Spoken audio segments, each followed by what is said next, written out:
So ఒకవేళ ఎన్ఆర్ఐలు కనుక మనకు హైదరాబాద్లో ఇన్వెస్ట్మెంట్ చేయాలనుకుంటే ఏ ఏరియాలో మీరు సజెస్ట్ చేస్తారు? ఇక్కడ డెవలప్మెంట్స్ ఎలా ఉన్నాయి, ఇక్కడ ఆర్ఓఐ ఎలా ఉంది మనం పెట్టిన దానికి, ఇది జనాలు కంపేర్ చేస్తూ ఉన్నారు.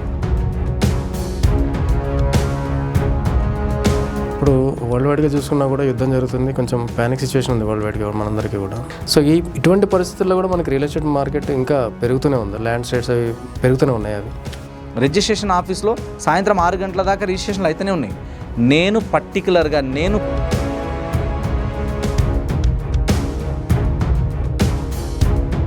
అంటే ఎన్ఆర్ఐస్ ఎటువంటి ఇన్వెస్ట్మెంట్ ప్లాన్ చేసుకోవాలి? షార్ట్ టైం చేసుకోవాలంటే మిడ్ టర్మా లేకపోతే లాంగ్ టర్మ్? మీరు కనుక long term investment budget around ఒక 1 CR అండ్ అబోవ్ పెడతా అనుకుంటే go for agriculture lands. But మనం లొకేషన్ చూసుకోవాలి, మళ్ళీ లొకేషను, డెవలపరు, ఆ ఎమ్యూనిటీస్ ఇవన్నీ చెక్ చేసుకొని ఇన్వెస్ట్మెంట్ చేయొచ్చు.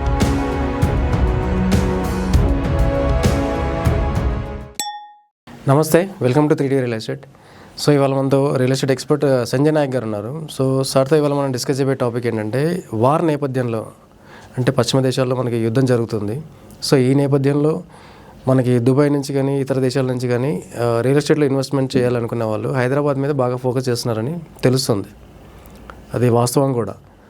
సో హైదరాబాద్లో కనుక ఎన్ఆర్ఐస్ ఇన్వెస్ట్మెంట్ చేయాలనుకుంటే ఏ ఏరియాలో సార్ మనకి సజెషన్ చేస్తారో ఒకసారి తెలుసుకుందాం. నమస్తే సార్. సార్ నమస్తే సార్. మనకు తెలిసిందే ట్రంప్ యుద్ధం బాగానే చేస్తున్నారు.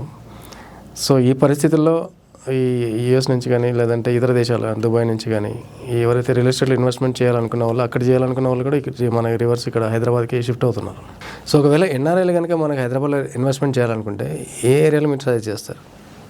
వార్ అనేది జరుగుతుంది, దానివల్ల ఏంటంటే మొత్తం డిస్టర్బ్ అయ్యి ఉంది ఇప్పుడు. దాని తర్వాత నెక్స్ట్ వచ్చేసి ఇప్పుడు మనకి ఫ్యూల్స్ కానీ గ్యాసెస్ కానీ ఇవన్నీ తక్కువ అవుతున్నాయని చెప్పి కూడా ప్రైజెస్ పెరిగిపోవడం మార్కెట్లో కొంచెం డిస్టర్బెన్స్ క్రియేట్ చేసింది. అండ్ ఇంకోటి ఏంటంటే ఇన్వెస్టర్స్లో ఒక భయం కూడా స్టార్ట్ అయింది మళ్ళీ. అంటే వేరే వాళ్ళు ఏంటంటే అందరు హైప్ చేస్తున్నారు, పలానా ఈ సిటీ అవుతుంది, ఆ సిటీ డెవలప్ అవుతుంది, ఇక్కడ ఇంత అయిపోతుంది, అంత అయిపోతుంది. బట్ ఇప్పుడు ఏంటంటే రియాలిటీ ఎక్కడుంది, మనం ఇన్వెస్ట్మెంట్ చేస్తే సేఫ్టీ ఎక్కడుంది, ఫస్ట్ మన ఇన్వెస్ట్మెంట్కి డోకా లేని ప్లేసెస్ ఏమున్నాయన్నది చూసుకొని అక్కడ సైడ్ ఎక్కువ మంది ఇన్వెస్ట్మెంట్ చేస్తున్నారు. ఎన్ఆర్ఐస్ కావచ్చు, లోకల్ పీపుల్ అయినా కావచ్చు. సో ఇప్పుడున్న మార్కెట్ కండిషన్లో హైదరాబాద్ అనేది one of the safest place అంటారు. సో హైదరాబాద్కి ఏంటంటే లాస్ట్ 10 years నుంచి మనం తీసుకుంటే ఎంత ర్యాపిడ్గా గ్రోత్ వచ్చింది, ఇక్కడ డెవలప్మెంట్స్ ఎలా ఉన్నాయి, ఇక్కడ ఆర్ఓఐ ఎలా ఉంది మనం పెట్టిన దానికి, ఇది జనాలు కంపేర్ చేస్తూ ఉన్నారు. సో మార్కెట్లో ఎలాంటి కండిషన్స్ వచ్చినా, ఎలాంటి టఫ్ ఛాలెంజెస్ వచ్చినా హైదరాబాద్ మార్కెట్ అనేది చాలా స్టేబుల్గా నిలబడి ఉన్నది. మీరు కంపేర్ టు ఏవైతే ఇప్పుడు హైపుడ్ చేస్తున్నాయో, ఏవైతే ఇక్కడ బాగా అవుతుంది అక్కడ బాగా అవుతున్నాయి, ఆ ఏరియాకు ఉన్న డిమాండ్ ఆ ఏరియాకు ఉంటుంది, హైదరాబాద్కు ఉన్న ఏరియా హైదరాబాద్కు ఉంటుంది. సో ఇక్కడ మనం గ్రాఫ్ కూడా చూసుకుంటే అదర్ సిటీస్తో పోలిస్తే హైదరాబాద్ గ్రాఫ్ అనేది పెరుగుతుంది కానీ తగ్గట్లేదు ఎక్కడ కూడా. కాబట్టి హైదరాబాద్ మీద ఒక నమ్మకం ఉంది జనాలకి. ఓకే, హైదరాబాద్ అయితే బెటర్ ఉంటుంది, మనకి సిటీ న్యాచురల్గా ఆర్గానిక్గా గ్రోత్ అవుతుంది. సో ఇక్కడ ఓవర్ నైట్లో ప్రైజులు డబల్ ట్రిపుల్ అయిపోవు, it take some time. But market కండిషన్ని బట్టి ప్రైజెస్ అనేది పెరుగుతూ వస్తున్నాయి. సో అట్లా హైదరాబాద్ అనేది one of the stable market. So ఏ గవర్నమెంట్ మారినా, ఎవరు వచ్చినా, ఎవరు చేంజ్ అయినా కూడా ఈ రియల్ ఎస్టేట్ అనేది కొంచెం న్యాచురల్గా స్టేబుల్గా నడుస్తుంది. సో అది ఇక్కడ ఒక చిన్న క్వశ్చన్ సార్. ఇప్పుడు వరల్డ్ వైడ్గా చూసుకున్నా కూడా యుద్ధం జరుగుతుంది, కొంచెం ప్యానిక్ సిచ్యువేషన్ ఉంది వరల్డ్ వైడ్గా మనందరికీ కూడా. దాంతోపాటు మనకి లే ఆఫ్స్ అనేవి ఎక్కువ జరుగుతున్నాయి సాఫ్ట్వేర్లో. కరెక్ట్. సో కొన్ని కండిషన్స్ అయితే మనకి వర్స్ట్గానే ఉన్నాయి. అంటే ఇప్పుడు సాఫ్ట్వేర్లో ఎవరైనా సరే కొత్తగా ఫ్లాట్లు కానీ లేదా ఓపెన్ ల్యాండ్స్ కానీ ఏమైనా కొన్ని ఇన్వెస్ట్మెంట్ చేయడానికి రెడీగా ఏం లేరు. సో ఇటువంటి పరిస్థితుల్లో కూడా మనకి రియల్ ఎస్టేట్ మార్కెట్ ఇంకా పెరుగుతూనే ఉంది, ల్యాండ్ స్టేట్స్ అవి పెరుగుతూనే ఉన్నాయి. అవి ల్యాండ్ రేట్ అనేది బయట యుద్ధాలతో మనకు సంబంధం లేదు, depends upon location. So real ఎస్టేట్లో ఫస్ట్ పాయింట్ లొకేషనే వస్తుంది. ఎక్కడైతే లొకేషన్ బాగుంటుందో ఇక్కడ బయ్యర్స్ బాగా స్లో అయిపోయారు. కరెక్ట్, వాస్తవం. అంటే హైదరాబాద్లో లాస్ట్ మీరు 3 years నుంచి డేటా చెక్ చేసుకోండి. అంటే నేను కూడా వచ్చే ముందు కూడా రీసెర్చ్ చేసే వస్తున్నాయి. ఇక్కడ లాస్ట్ 2020 నుంచి 23 వరకు మార్కెట్ చాలా స్పీడ్గా పెరిగింది. 23 నుంచి స్లో అయింది. ఎందుకు స్లో అయిందంటే ఎలక్షన్ మూమెంట్ 23 ఎండింగ్ 24లో ఎలక్షన్ మూమెంట్ కాబట్టి అప్పటి నుంచి మార్కెట్ స్లోగా అయింది. మళ్ళీ అక్కడి నుంచి అగ్రెసివ్గా పికపే జరగాలి. ఇంకా జరగాలంటే ఏదైనా పుష్ చేయాలి. ఇక్కడ పుష్ లేదు, ఇది చేస్తాం అది చేస్తాం అంటారు కానీ అది వర్డ్స్ వరకు మాత్రమే ఉన్నాయి, మాటలలో ఉన్నాయి కానీ చేతలలో ఏం ప్రాక్టికల్గా జరగట్లేదు పనులు. సో ఆ పనులు జరగనంత వరకు జనాలకు నమ్మకం రాదు. ఏదన్నా మన కళ్ళ ముంగట డెవలప్మెంట్ అవుతూ ఉంటే అప్పుడు జనాలు వస్తారు. సో డెవలప్మెంట్ కాకముందే అందరినీ రండి అంటే అందరు రారు, అందరు నమ్మరు. చాలా తక్కువ మంది ముందు చూపుతో ఇన్వెస్ట్మెంట్ చేస్తారు. సో మీరు అన్నట్టుగా లే ఆఫ్స్ అవుతున్నాయి. సాఫ్ట్వేర్ ఎంప్లాయీస్లో కూడా ఒక భయం ఉంది, ఈ జాబులు ఎప్పుడు ఉంటాయో ఎప్పుడు పోతాయో, ఏఐ వచ్చేసింది ముందే, టెక్నాలజీ చాలా అప్డేట్ అవుతుంది. సో ఇదొక ప్యానిక్ సిచ్యువేషన్ అయితే ప్రతి చోట ఉంది. కానీ ఇప్పుడున్న మార్కెట్ కండిషన్లో ఏంటంటే లగ్జరీ సెగ్మెంట్కి తిరుగులేదు. మిడిల్ క్లాస్ వాళ్ళు హైదరాబాద్లో అఫోర్డ్ చేయలేని పరిస్థితిలో ఉంది. సో అందుకని హైదరాబాద్ నుంచి డిస్టెన్స్ వెళ్ళి కొంటున్నారు. మీరు గ్రాఫ్ చెక్ చేసుకోండి, హైదరాబాద్ లోకల్లో సేల్స్ తక్కువనే, కానీ సిటీ దాటిన తర్వాత తక్కువ ఏం లేవు, కొంచెం న్యాచురల్గానే నడుస్తున్నాయి. రిజిస్ట్రేషన్ ఆఫీస్లో సాయంత్రం 6 గంటల దాకా రిజిస్ట్రేషన్లు అయితేనే ఉన్నాయి. నేను పర్సనల్గా తిరిగిందే మీకు చెప్తున్నా. రిజిస్ట్రేషన్ ఆఫీసులలో ఎవరు కూడా మాకు రియల్ ఎస్టేట్ లేదు, మాకు పెద్ద సేల్స్ అయితే లేవు, రిజిస్ట్రేషన్లు అయితే లేవు అని ఎవరు లేరు. They are doing that duty. వాళ్ళు పనిచేస్తున్నారు, రిజిస్ట్రేషన్లు అవుతున్నాయి, స్లాట్ బుకింగ్లు అవుతున్నాయి. బట్ మార్కెట్లో ఇంకా కాన్ఫిడెన్స్ రాలేదు, అంత అగ్రెసివ్ సేల్స్ లేవు, ఇది నిజం. 3 years నుంచి లేవు. ఇంకా ఎన్ని రోజులు ఉంటుందంటే ఎక్స్పెక్టెడ్గా 1.5 year తర్వాత మళ్ళీ మార్కెట్ చాలా స్పీడ్గా బూమ్ అవుతుంది. అప్పుడు ఎందుకు భూమి అయితే అంటే మళ్ళీ గవర్నమెంట్ చేంజ్ 2.5 years తర్వాత మళ్ళీ మనకి ఎలక్షన్ మూమెంట్ వచ్చే ఛాన్స్ ఉంది కదా ఖచ్చితంగా. అందుకని అప్పుడు చేంజ్ అవుతాయి మళ్ళీ. అంటే మార్కెట్ ఎట్లా చేంజ్ అవుతుంది అంటే బాగా అగ్రెసివ్ అయితే స్లో అవ్వడానికి ఛాన్సెస్ ఉంటాయి, బాగా స్లో ఉంటే మళ్ళీ ప్రోగ్రెస్ అవ్వడానికి కూడా ఛాన్సెస్ ఉంటాయి. So depends upon situation. ఒకటేంటంటే మనం చూడాల్సింది లొకేషన్ అడ్వాంటేజెస్ ఉన్నాయా లేదా, గ్రోత్ ఆపర్చునిటీస్ ఉన్నాయా లేదా. ఇప్పుడు ఎవరు వచ్చినా ఎవరు రాకపోయినా కొన్ని ఏరియాస్ ఉంటాయి, అక్కడ ఉన్న మేజర్ ప్లస్ పాయింట్స్ ఏమున్నాయి అన్నది మనం చూడాలి. మీరు లొకేషన్ చెక్ చేయకుండా జాబ్ క్రియేషన్ ఉందా లేదా, డెవలప్మెంట్స్ అవుతున్నాయా లేదా, ఇవి చెక్ చేయకుండా బ్లైండ్గా ఇన్వెస్ట్మెంట్ చేయొద్దు. చాలామంది నెత్తినోరులు ఎందుకు కొట్టుకుంటారు, రియల్ ఎస్టేట్ వాళ్ళని ఎందుకు తిట్టుకుంటారు తెలుసా? నా పర్సనల్ ఎక్స్పీరియన్స్ ఇది, 10 ఏళ్లలో చూసిన. బ్లైండ్గా ఫాలో అయిపోతారు, మా మామ చెప్పిండు, మా కాక చెప్పిండు, తాత చెప్పిండు.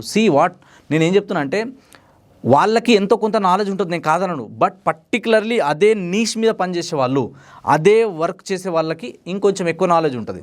సో మీ ఫీల్డ్లో మీరు ఎక్స్పర్ట్, మా ఫీల్డ్లో మేము ఎక్స్పర్ట్. సో అట్లా రియల్ ఎస్టేట్ ఎక్స్పర్ట్ సలహాలు తీసుకోవాలి. అన్ని లొకేషన్లు ప్రైమ్ లొకేషన్లు కావు, అన్ని లొకేషన్స్ అంతే స్పీడ్గా పెరగవు, అన్ని లొకేషన్లో మీకు అంతే స్పీడ్గా రిటర్న్ రాదు. సో ఎక్కడ మనం ప్రాపర్టీస్ కొన్నా అక్కడ గ్రోత్ లాస్ట్ 5-10 yearsలో ఏ విధమైన గ్రోత్ వచ్చింది, నెక్స్ట్ 5-10 yearsలో ఏ విధమైన గ్రోత్ వస్తుంది. ఒక హైవేలో కొంటున్నామంటే హైవే నుంచి ఎంత డిస్టెన్స్లో కొనాలి, ఎక్కడ కొనాలి, ఎవరి దగ్గర కొనాలి, ఏ ప్రైస్లో కొనాలి, ఈ ప్రైస్ నుంచి ఈ ప్రైస్కి వెళ్ళడానికి ఏమేమి ఫ్యాక్టర్స్ ఉన్నాయి చెక్ చేయాలి. ఇప్పుడు కొనండి 10,000 పెట్టండి 20,000 అవుతుంది 30,000 అవుతుంది అంటే ఎట్లయితుంది, హౌ? సో ఇవి పేపర్ మీద మాటలల్లో మంచిగా ఉంటాయి, రియాలిటీలో పనికిరావు. సో రియాలిటీ అనేది గ్రౌండ్ లెవెల్లో చెక్ చేస్తేనే తెలుస్తుంది. చాలామంది 10 ఏళ్ల కింద కొన్న రేటుకి ఇవాళ అమ్ముడు పోతలేవు ప్లాట్లు, చాలామందివి ల్యాండ్లు అమ్ముడు పోతలేవు. రీజన్ ఏంటి అంటే క్లారిటీగా చెక్ చేయకుండా కొనడం. సో లొకేషన్ అడ్వాంటేజ్ ఫస్ట్ చూడాలి, సెకండ్ డెవలపర్ ఆర్ బిల్డర్ చూడాలి, నెక్స్ట్ మనం కొనే ప్రైస్ ఎంత ఉందన్నది చూసుకోవాలి, నెక్స్ట్ అక్కడ డిమాండ్ ఎలా ఉందన్నది చూడాలి. డిమాండ్ ఎప్పుడు వస్తుంది అంటే అక్కడ ఆపర్చునిటీ ఉంటే వస్తుంది. సో మనము ఇంకోటి ఏమంటారంటే దీన్ని స్వాట్ అనాలిసిస్ అంటారు. సో స్ట్రెంగ్త్ ఏముంది, వీక్నెస్ ఏముంది, ఆపర్చునిటీస్ ఏమున్నాయి, థ్రెట్స్ ఏమున్నాయి, ఛాలెంజెస్ ఏమున్నాయి, ఇవి చూసుకోవాలి. అవి చూసుకోకుండా దయచేసి బ్లైండ్గా ఎవరు ఇన్వెస్ట్మెంట్ చేయొద్దు. అట్లా ఇన్వెస్ట్మెంట్ చేస్తే పైసలు స్ట్రక్ అవుతాయి. కాబట్టి స్ట్రాటజిక్గా ఇన్వెస్ట్మెంట్ స్ట్రాటజిస్ట్తో మనం ప్లాన్ చేస్తే రిటర్న్స్ బాగుంటాయి. ఎక్కడ మనం ఇన్వెస్ట్మెంట్ చేయాలి, నెక్స్ట్ మార్కెట్ ఎట్లా బూమ్ అవుతుంది. సో ప్రతిదీ ప్రాక్టికల్ ఉంటుంది. అంటే గతంలో ఏమైనా జరిగినా నెక్స్ట్ వచ్చే మార్కెట్ ఏమున్నాయి, what is the best situation, what is the worst situation. So దేన్ని బేస్ చేసుకొని ఎట్లా పెరుగుతుంది అన్నది క్యాలిక్యులేషన్తో వెళ్ళాలి. సో వితౌట్ క్యాలిక్యులేషన్ మనం బ్లైండ్గా వెళ్ళిపోతున్నాం, ఆఫర్లు చూసి స్కీమ్లు చూసి అంటే డెఫినెట్లీ లాస్ అవుతుంది. బట్ ఆపర్చునిటీస్ అయితే ఉన్నాయి. హైదరాబాద్ నుంచి 100 kilometer రేడియస్, మీరు ఫ్యూచర్లో ఎక్కడ ఇన్వెస్ట్మెంట్ చేసినా మంచి అప్రిషియేషన్ వస్తుంది. బట్ అన్ని ఏరియాలు మీకు అంత స్పీడ్గా గ్రోత్ ఇవ్వదు. కాబట్టి 1-2 లొకేషన్లు సెలెక్ట్ చేసుకోండి, మీ బడ్జెట్ ఎంత ఉందో చూసుకొని ఇన్వెస్ట్ చేయండి. అండ్ ఎన్ఆర్ఐస్కి this is the best moment. Luxury సెగ్మెంట్కి తిరుగులేదు సార్, మీరు ఎంత ఖర్చు పెట్టినా తక్కువనే లగ్జరీకి. ఆ target audience completely different. And ఇంకోటి రూరల్ ఏరియా నుంచి అర్బన్ ఏరియాస్కి, టౌన్కి, సిటీస్కి వచ్చే జనాల సంఖ్య పెరుగుతుంది.